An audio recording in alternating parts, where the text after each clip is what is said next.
रहा है, आग लगी है सीने में, हुक्मरान सब व्यस्त हैं, खून गरीब का पीने में, तो राम मंदिर या बाबरी का पक्ष नहीं मैं लाई हूँ, घायल भारत चीख रहा है, चीख सुनाने आई हूँ। परम आदरणीय सभापति महोदय, मंचासीन निर्णायक मंडल समिति एवं उपस्थित मेरे प्यारे साथियों, मैं आरक्षी खुशबू चौहान, केंद्रीय रिजर्व पुलिस बल, आज सदन की राय से असहमत होते हुए वक्ता विपक्ष में अपने विचार प्रस्तुत करूंगी। महोदय, दर्द हद से तब गुजरने लगता है जब मेरी आंखों के सामने ताज, पुलवामा, छत्तीसगढ़ में शहीद हुए जवानों के शत विशत अधजले शरीर के टुकड़े, रेत के टीलों से ऊपर जाती लाशों के ढेर और कश्मीर की खून से सनी लाल रंग की सड़कों के दृश्य सामने आते हैं। उस पर मेरे प्रतिपक्षी महोदय का कहना ये कि मानवाधिकारों की अनुपालना करते हुए देश से उग्रवाद और आतंकवाद को समाप्त किया जा सकता है। महोदय, अब तो हमारा तिरंगा झंडा भी हमसे ये पूछने लगा है कि क्या बात है भारत,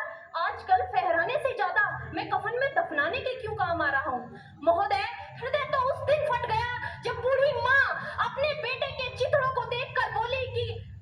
साहब, आप तो भर्ती में 1 इंच भी कम नहीं लेते, मैं आधा शरीर कैसे ले लूं। महोदय, आज इन मानवाधिकारों के कारण इन आतंकियों के पगलों की आकाओं की नाखूनी हंसती है और शहीद हुए हमारे जवानों के आंगन की तुलसी रोती है। जब एक शहीद हुए जवान की विधवा की वेदना चीख चीख कर ये कहती है कि प्यार भी भरपूर गया, मां का सिंदूर गया, नन्हे नौनिहालों की लंगोटियां चली गई, छोटी छोटी बेटियों की चोटियां चली गई और आपके लिए तो एक आदमी मरा है साहब, मेरे घर की तो रोटियां ही चली गई। महोदय,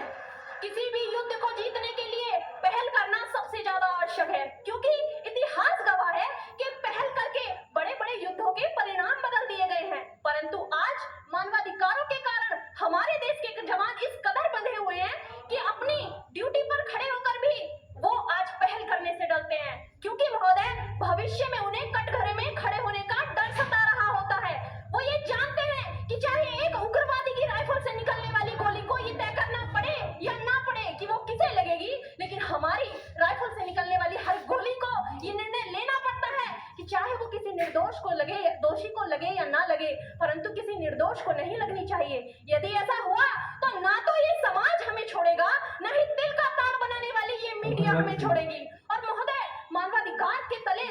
किसी जवान को दबाकर युद्ध के मैदान में छोड़ देना कोई वीरता नहीं, एक आत्महत्या है। क्योंकि महोदय, फूल को श्रृंगार दो ये मुमकिन नहीं और एक वीर को झंकार दो ये मुमकिन नहीं, जो हाथ बांध दे सेना के, ऐसे मानवाधिकार का पालन संभव नहीं। महोदय, आज सत्यनिष्ठा के मार्ग पर चलते हुए भी हमारे देश का जवान इन आतंकवादियों, इन पत्थरबाजों से डरता है, क्योंकि वो जानता है कि उसकी राइफल से निकलने वाली गोली अगर टारगेट को हिट नहीं भी करेगी तो वो भी 400 मीटर तक जाएगी, और यदि इस बीच वो किसी निर्दोष को लग गई तो महोदय, हमें अपनी नौकरी से हाथ तक धोना पड़ सकता है। और महोदय, अपनी नौकरी को बचाने की खातिर एक जवान आज ये सोचता है कि चाहे सांप मरे या ना मरे, परंतु लाठी नहीं टूटनी चाहिए, क्योंकि आज हमारे देश के हालात कुछ ऐसे हो गए हैं कि चिरागों को हवाओं में उछाला जा रहा है, हवाओं पर भी रोक डाला जा रहा है। अरे हम ही तो बुनियाद है आंतरिक सुरक्षा की, और आज हमें ही नौकरी से निकाला जा रहा है।